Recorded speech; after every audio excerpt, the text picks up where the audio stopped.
الصراع المحتدم بين حركة حماس في قطاع غزة وإسرائيل جاءت عملية ما أسمتها حماس طوفان الأقصى المباغتة لإسرائيل لتغير قواعد اللعب بين الطرفين، خاصة مع مواصلة عناصر حماس الاستيلاء على عديد المستوطنات في محيط قطاع غزة.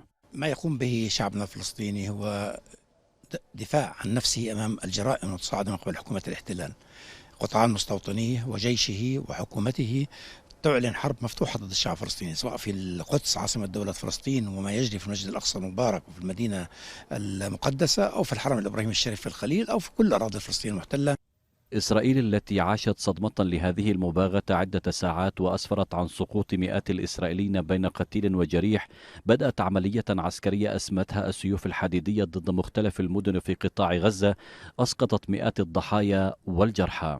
الأمور ذاهبة إلى مزيد من التصعيد، لكن بلا شك أنه أسطورة الجيش الإسرائيلي والأمن الإسرائيلي الذي لا يقهر ولا يمكن اختراقه سقطت هذا اليوم بأبسط الأدوات التي راكمتها وطورتها المقاومة الفلسطينية. وبلا شك عقلية الاستعلاء والعنجهية والاستقواء والاعتقاد أن كل شيء يحل بالقوة المسلحة، هذه النظرية أيضا سقطت. وبالتالي على إسرائيل إن أرادت أن تتعايش مع هذا الإقليم أن تبحث عن بدائل وخيارات سياسية، وأن تنسحب من كل الأراضي الفلسطينية التي احتلتها. وفيما أكدت حماس على لسان قادته أن هذه العملية في بدايتها مع إسرائيل، أعلن رئيس الحكومة الإسرائيلية بنيامين نتنياهو قبل أن يترأس اجتماعا للمجلس الوزاري الأمني المصغر أن إسرائيل في حالة حرب وسترد عليها بقوة، واستدعت 7 وحدات من جنود الاحتياط.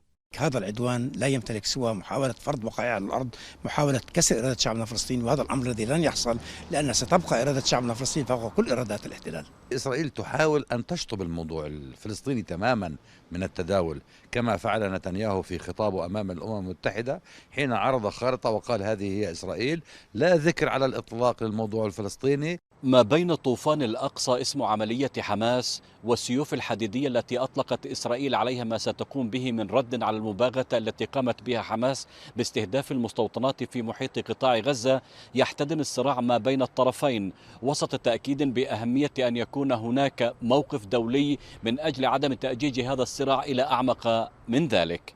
محمد الصانوري، CGTN العربية، رام الله.